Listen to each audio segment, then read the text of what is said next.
Romar. Kapag ka ikaw namatay, no, Bernard pa ang apalayaw ko noon. Bernard, pag ikaw ay namatay, saan ka pupunta? Sa heaven or sa hell? And then, he was my Theo 101 professor. Una niyang tanong sa klase, sino dito yung mga hindi Katoliko, yung mga born-again Christians? Taas ako, syempre. I was proud ako. With hubris. With hubris. No? Sabi ko, I know I'm saved eh. No? I knew Catholics are going to hell. Ako, maliligtas ako. Born again ako eh. So, may mga nagtatanong sa akin, are you born again? So, sabi ko, ano yung born again? No? Tapos sasabihin nila sa akin, they're not Catholics, but they're Christians. So, katulad ng maraming Pilipino, ako ay pinanganak at bininyagan bilang isang Katoliko. So, nagpupunta kami noon ng nanay ko sa pasdasal para sa mga buhay, sa padasal sa mga ililibing na. Tradition. No? We went through the motion of tradition without the benefit of Catholic formation. I was highly sacramentalized but poorly evangelized. Kasama kami. Alam mo, hindi naman natin sinasamba si Mama Mary eh. No? We venerate them but we don't worship them. So in fairness sa nanay ko, meron siyang doctrine. Alam niya yung distinction. Totoo. For me, I only knew the Bible verses without context. Sa gitna ng maingay na mundo, hanap mo ba ang sandaling puno ng inspirasyon, pagdinilay at syempre kaunting kasiyahan? Mga kwento ng puso na hindi lang nagbibigay aral, kundi nagbibigay din ng ngiti at pag-asa sa ating paglalakbay sa pananampalataya. Ako po, si Romar Chuka. At ito ang Sensei, na kung saan ang bawat kwento ay patunay na buhay ang pananampalataya.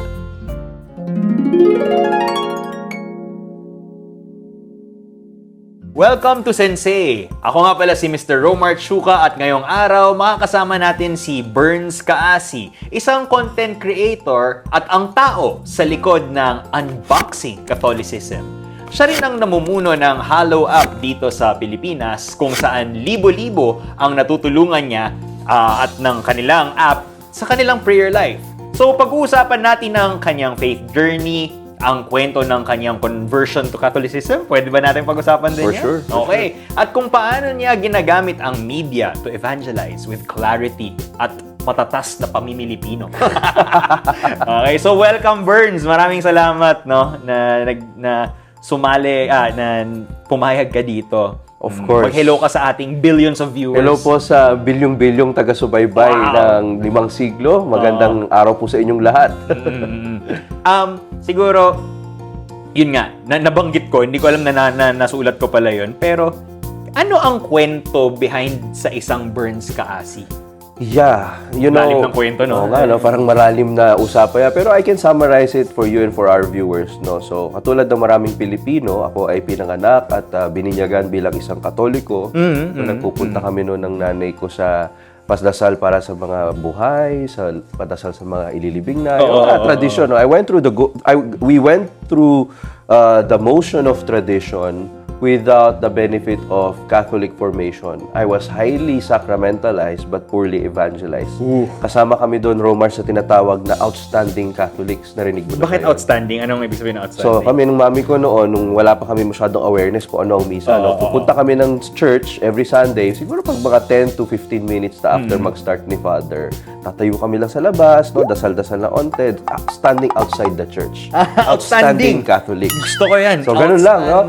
We were also KBL Catholics. But you were also standout Catholics. Pwede, no? Probably, I don't know, no? But that's what we were. And then, KBL, ano naman yung KBL? kasal, binyag, libing. So, pwede mo gawa ng mga TikTok reels yan, ano? So, marami sa ating mga kababayan ang ganun ang kanilang kwento. Yung kanilang pananampalataya ay isang bagay na minana. Ito'y kanila isinasabuhay, hindi dahil pinili nila, bagkus ito'y kanilang nakuha sa kanilang mga magulang. So, ganun din ako. And then, going through the motion of tradition, cafeteria, Catholic, etc., etc. Okay, ano naman yung cafeteria? Dami nating mga vocabulary. Parang ngayon, ano, may mga... Sige, ano yan? Sige, Cafeteria Catholic, it's like more of a nominal type of Christian. Pag sinabing nominal, yung nasa pangalan lang, wala naman sa practice. No? Ba't siya tinawag na cafeteria? Di ba pag pupunta ka ng cafeteria, pipiliin mo lang kung ano yung gusto mong kainin. Okay, pwede ba natin sabihin, i-Filipinize natin, turo-turo Catholic? Pwede rin. Okay. That's a very good way to put it. No? To enculturate it? Enculturation. So, ganun lang kami noon. Very simple Catholics, and I didn't really know a lot about the Bible. No? And then, nung high school ako, I started meeting people who would identify as born-again Christians. High school? Saan ka nag-high school? I finished my high school in public school, no? Sa Don A. Roses Senior Science Technology High School. Mahaba yung pangalan. Sa ano ba to? Sa Tomas Morato. Yeah. Dito, sa Quezon City. Yeah, so that's where I studied. Di ba parang TechVoc? TechVoc yan. Yeah, TechVoc. Ano naman ang TechVoc? Sige, please explain. Technical vocational. So ito kami, gumraduate kami. So first year pa lang ng aming high school, meron na kami mga electives, electronics, automotive, no? Napakaganda ng programa kasi lahat kami gumraduate may TESDA National Certificate. NC. So may NC kami. Ako, I had NC1 in automotive servicing, pag may mekaniko ng sasakyan. Yung mga kasamahan ko, meron silang NC on cosmetology, mga babae, no? Food technology, ref and aircon, mga nagre-repair na. Basta technical. Because the vision of that high school is to really prepare us for not just academics and sciences, but also the trade skills. So may NC ka na nga, nakikinig ka pa sa NSYNC. Panahon na yun. Parang hindi. Hindi ba tayo magka-age? Hindi. Parang hindi yun. Parang nasa Taylor Swift era na talaga? kami. Okay. So nag-i-start siya, yun yung time na nasa first year high school ako. Anyway, so doon may parang nag-preach about... Yes. No, I met a lot of classmates in my first year high school. So, syempre, mga new friends yan. No? May mga nagtatanong sa akin, are you born again? So, sabi ko, ano yung born again? No? Tapos sasabihin nila sa akin, they're not Catholics, but they're Christians. Sabi ko nga sa'yo, Roma, I didn't really go to a Catholic school. Public school din ako nung elementary. Grade school. I finished my grade school in Tomas Morato Elementary School. Diyan lang din sa Kamuning. No? We had catechists, thanks be to God, at least may konting formation. Pero I didn't really invest a lot of time and effort in studying the faith. Kasi gano'n naman talaga tayo, di ba? Parang dadaanan lang natin yung pagiging Katoliko. Until ito nga, no? Yung mga kaklase ko nung high school, tatanungin nila ako. Like, for example, Romar, kapag ka ikaw namatay, no? Bernard pa ang apalayaw ko noon. Bernard, pag ikaw ay namatay, saan ka pupunta? Sa heaven or sa hell? Siyempre, nakakatakot na tanong yan, di ba? So, sasabihin ko, probably sa heaven. Well, natatakot ako sa hell. Tsaka naghuhugas naman ako ng pinggan. Nagpo-po and opo naman ako. Hindi ka nagsasabi ng mamaya na pag utusan ka ng nanay mo? Well, that's debatable. Okay. Kaya sabi ko sa friends ko, baka pupunta muna ako ng purgatorio. Kasi I remember nung grade 4, yung catechist, no? Si Ate Melian, one of our catechists from Sacred Heart Parish. Sabi nila may purgatorio. So, in-explain niya kung para saan yun. So, yun, it stuck with me. But I didn't know the doctrine behind that. But then, I told my born-again friends about it. Sabi nila, nasaan sa Biblia yung purgatorio? Aba, yan na. Hindi ko na masagot yan. No? Tapos, they started telling me na, alam mo ba, na pwede mo malaman na ikaw ay maliligtas pag tinanggap mo si Kristo bilang Panginoon tagapagligtas. So, they evangelized. They were so passionate about the faith, Romar, no? They knew the scriptures. Sorry, classmates mo to, no? Classmates ko to. Okay. Kumbaga, parang sabi ko, teka muna, kaedad ko lang to mga to. Pare-parehas kami nandito, pero ang dami nilang alam sa scriptures. Tapos, in-invite ako mag-Bible study. Noong una, ayoko no? Pero sabi kasi, yung kaklase nating type mo, pupunta. So, sige, punta tayo dyan. Kailangan may pogi points, di ba? So, I know that. Di ba? Gawain mo yun. Joke na, beer lang. Well, totoo naman. Well, di ba? So, that's what happened. I went to that Bible study. But then, you know what? I think that's the start of my interest. Sabi ko, bakit ang dami nilang alam sa Bible? Ako, I remember receiving a free Gideon's Bible nung grade 5. Ito yung mga nahanap mo sa mga hotel, tama, di ba? Yan. Pag kunwari bubuksan mo yung ano. Oo, yun yung malaking version. Okay. Nung grade 5 kami, no, sa school namin, may mga nagpupuntang missionaries, nagbibigay sila ng libreng New Testament.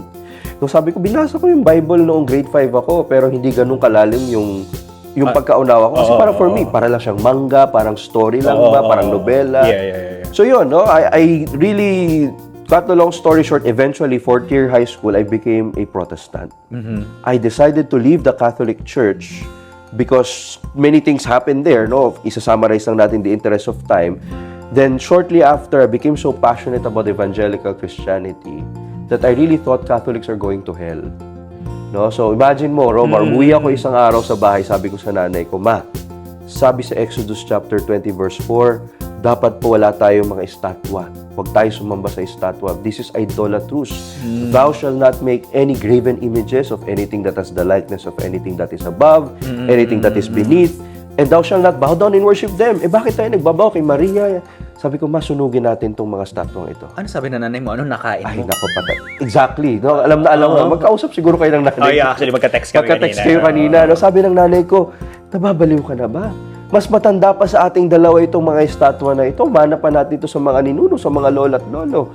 So, alam mo, syempre, dahil I was filled with probably hubris also and that desire. Hubris, ano mo na yung hubris? Parang, paano ko May ma-deduce yan? vocabulary. May dictionary tayo dito. No? Note my thesis. Okay, pakilagay na lang kung ano ibig sabihin ng hubris. So, pag sinabi natin hubris, parang Parang meron kang Greek yan, diba? believe sa sarili. Oo, yan, na believe sa tama ka, no? Sigurado ka sa pagiging tama. May konting pride. I would say spiritual pride, no? So, I thought na I was on the right side when I started understanding the scriptures better. I became so passionate, as I was saying. Ano? Then sabi ng nanay ko, alam mo, hindi naman natin sinasamba si Mama Mary eh. No? We venerate them but we don't worship them. So in fairness sa nanay ko, meron siyang doctrine. Alam niya yung distinction. Totoo. For me, I only knew the Bible verses without context. So later ko na nalaman yung mga context ng mga Bible verses na binabanggit ko nung ako'y Katoliko na. No? So I was really, really passionate. I really thought, Romar, that God was calling me to become a pastor. Yun talaga yung path na parang pinapakita sa akin ng Panginoon. Kasi parang one of the leaders of my old Christian community declared a life verse to me. No? So may mga, ibig sabihin ng declaration of life verses. We were in a worship service and then one of the leaders would come up to you and then declare a prophecy. No, kumbaga, we own that. Parang this is the Lord, the leader is speaking through my leader. So the Lord is speaking through my leader. Ito yung sinabi niya sa akin. Therefore, it has something, it carries a spiritual weight. So parang dineclare sa akin ng isang youth leader is Acts 22:15. You shall be His witness to all men of what you have seen and heard. Magiging saksi daw ako sa lahat ng makikita at madidinig ko bilang born-again Christian. So sabi ko kay Lord, how can I be the best witness?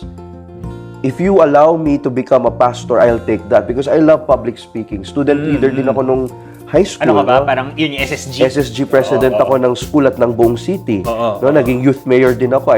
I was with Mayor Herbert Bautista during Youth Week. So, sabi ko, Lord, probably ito yun, Lord. Sabi ko, Lord, ito na yung purpose ng pagiging public speaker ko. Ito yung purpose ng pagiging motivational speaker ko to speak about you. So, sabi ko, Lord, I promise you, I will be a pastor. So, that's the dream. No? Ito yung gusto ko, no? Nagbabahay-bahay pa kami. Nakakatok kami sa mga bahay. No? Halimbawa, kakatukin ka namin, Romar. Brother Romar, meron ka bang 5 minutes? No? Wala po eh. So. We will just share with you the gospel of Jesus Christ. Ayoko po. Na-experience mo na ba yan? Yung may mga ganong tao na... Yung mga experiences sa mga nasa bus, Yes. di ba yung mga ganun. Pero parang ganun. Parang ganon. Parang ganun. Okay, and then... So, that's how deep I was in that sense of... May mga kasama ka nun. Meron. Nanay ko kasama. Eventually, sumama din siya. Na-convince mo yung... Yes, and also my family, no, yung mga kaibigan, pinsan, yung some of my relatives, they joined us in the born-again church. And I started telling them, huwag na kayong pumunta sa misa. You know what? In the mass, pinapatay si Kristo pa ulit-ulit dyan. Kaibigan, nahihirapan ka bang makatulog o makapagdasal? Ikaw ba ay dumadaan sa depresyon at nangangailangan ng kapayapaan? Ako po si Burns, ang namumuno sa Hallow app sa Pilipinas, isa ring dating anti-Catholic Protestant. Inaanyayahan ko po kayo na subukan itong app na Hallow. Ito po ang #1 Catholic prayer and meditation app sa buong mundo ngayon na meron ng higit sa 20 million downloads. Pag ginamit niyo po itong app na to, magkakaroon po kayo ng access sa mga Bible studies, sa mga panalangin, sa mga meditations na sigurado magpapalalim sa inyong pananampalataya at magbibigay ng mas malalim na kapayapaan para makatulog kayo ng mahimbing kapiling ni Jesus. Kaya mga kaibigan, tara, dasal tayo.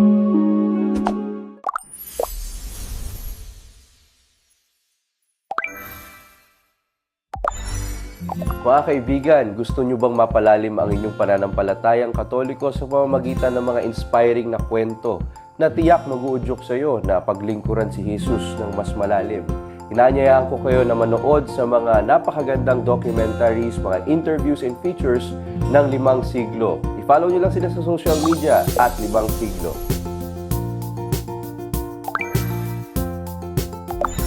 Huwag na kayong pumunta sa misa. You know what? In the mass, pinapatay si Kristo pa ulit-ulit dyan. No? I was even telling them, huwag kayong mananalangin sa mga santo. Sabi ni San Pablo kay Timoteo, iisa lang ang tagapamagitan sa Diyos at sa tao at yan ay si Kristo Jesus na ating tagapagligtas. So, I had a lot of misconceptions. Ang dami mong armas, bale. Kumbaga, I was ready to attack. Maraming bala to attack Catholics. So, that's the story, the backstory of how I got into apologetics. Kasi even as a Protestant, nag-i-invite ako sa Ano yung bahay. apologetics? Sorry, ano ulit tayo? Dictionary ulit. Sige, no, apologetics naman, for the sake of our viewers, ito yung pagtatanggol ng Christian faith. Hindi siya sorry? Hindi kasi apology. Hindi, Yeah, kasi okay. apology is...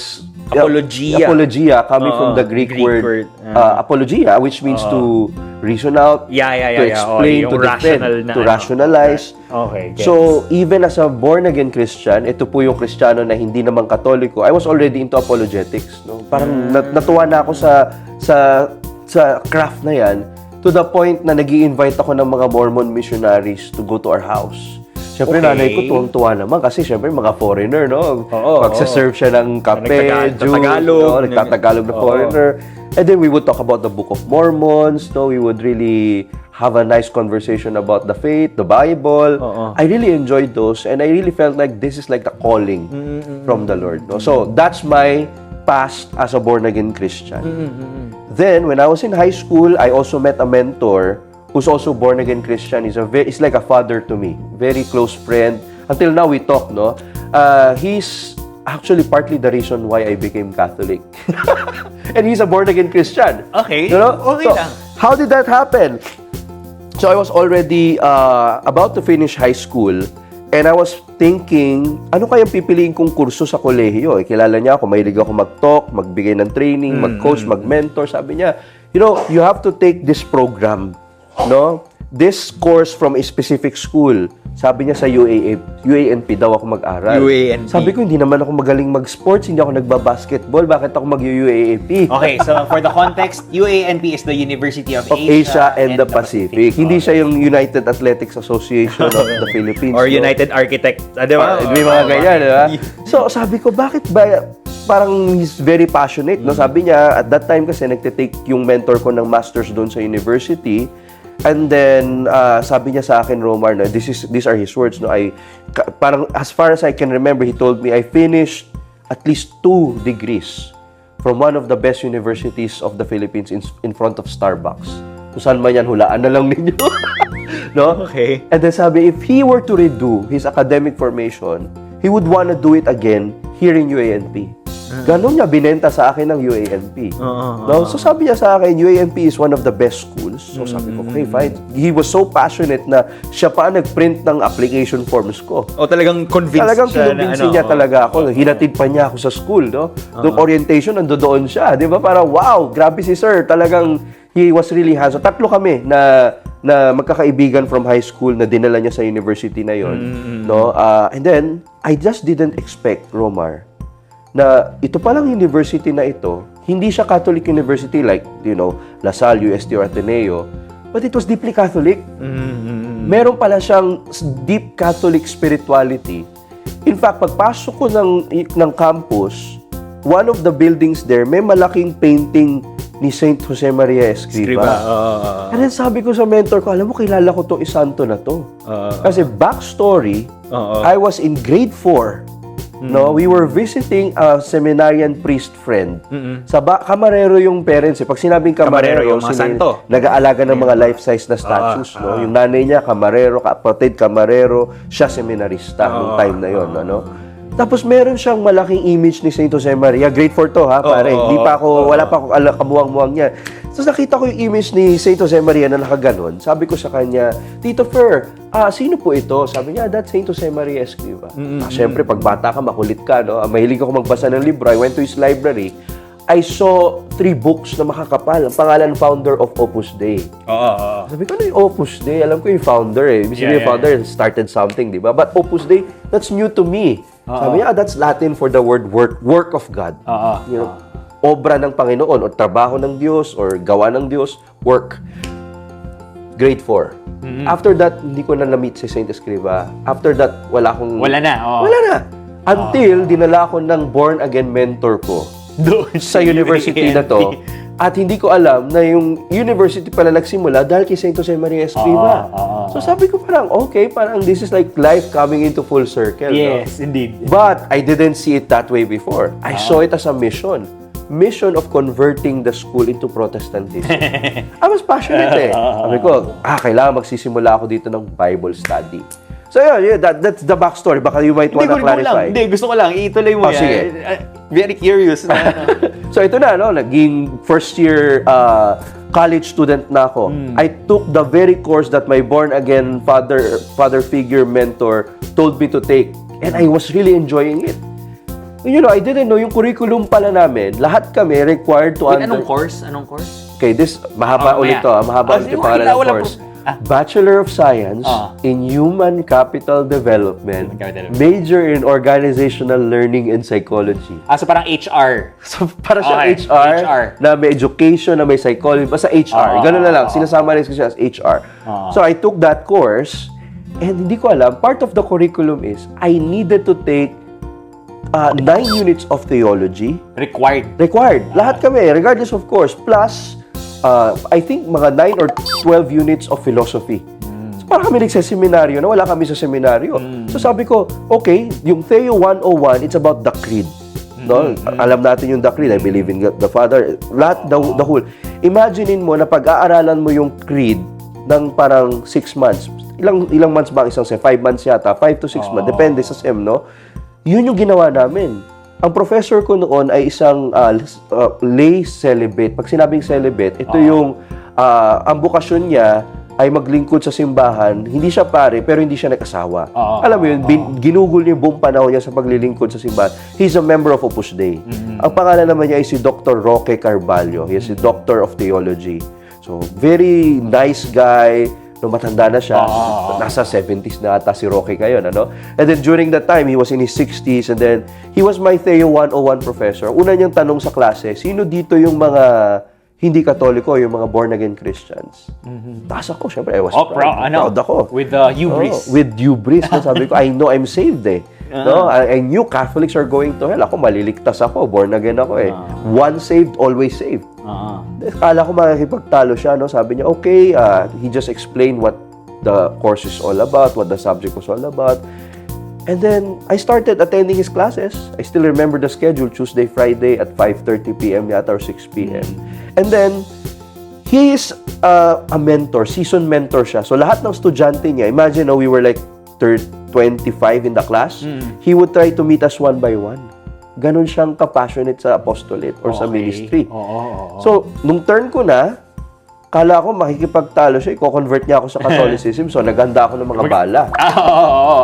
So, kala ko makikipagtalo. Maging apologetic na. Apologies na naman tayo na mode, no? Then, when I talked to him, sabi niya sa akin, no, Burns, tell me about your story. Nagpakwento lang siya. He was very interested in listening to my story of how I became a born-again Christian. Naghihintay ako na i-correct niya ako. Pero hindi eh. He was just really trying to be a good friend and a sincere one at that. Tapos nagpaulit-ulit yung conversation namin. No? Tapos nagkikwento ako about our ministry. Ginagawa ko sa simbahan yung gusto ko maging pastor. Alam mo, ini-encourage siya ako, be more active in the ministry. Ko sa kanila noon, I don't believe in religion. What's important is your relationship with God. Yun yung sabi mo? Ayun ang sabi ko. Kasi yan ang common na sinasabi ng mga born again. Naririnig mo to, di ba? Hindi mahalaga ang relationship. Hindi mahalaga ang religion. Ang mahalaga ay relationship mo kay Lord. So akala ko, that's like, I just took it as it is. Tapos tinanong ako ng mga Catholic friends ko, I think this too, yung binanggit ko si Rob tsaka si Jonathan. Sabi nila sa akin, but do you know the Latin root word of the word religion? So sabi ko, no. Why? So ano It's religare. You know what religare means? Ano ang religare? What does religare mean? It means relationship with the Lord or relationship with God. So yung graven images, for example, bibigyan kita ng very, very basic example na tinatanggap lang ng mga born-again Christian without really thinking through it. Kasi ganun ang nangyari sa akin noon, ano? Exodus 20 verse 4, pag binasa mo siya, sabi nga ng teksto, bawal yung graven images. Bawal yung may kamukha sa langit, may kamukha sa lupa, may kamukha sa ilalim ng lupa. Bawal na yumuko ka at sambahin sila. Ito ang problema. Scriptural text taken without context is always a pretext. Tika, Santo Papa, no? I posted something on Facebook that went like this. Sabi ko, finally, Lolo Kiko is here. Okay. Di ba yun ang tawag natin sa kanya? And then yung tagline ng papal visit was mercy and compassion. Ito na, pagdating ko sa church ko, pagbalik ko, I mean, the ecclesial community I was part of, the born-again community, after service, no, talagang inano ko nung isang leader, one of the leaders, sabi niya, Burns, we're worried about you. Sabi Worried? Ko, worried daw sila. Sabi ko, bakit? Anong ginawa ko? So sabi niya, nabasa namin yung post mo sa Facebook. So sabi ko, ano pong problema sa post ko? Sabi nga, we think Satan is deceiving you. Alam mo, nung sinabi niya sa akin, parang merong switch sa utak ko na napatanong ako ng isang bagay na hindi ko akalaing itatanong ko sa kanya. Which was? Kuya, paano po kung tayo yung mali?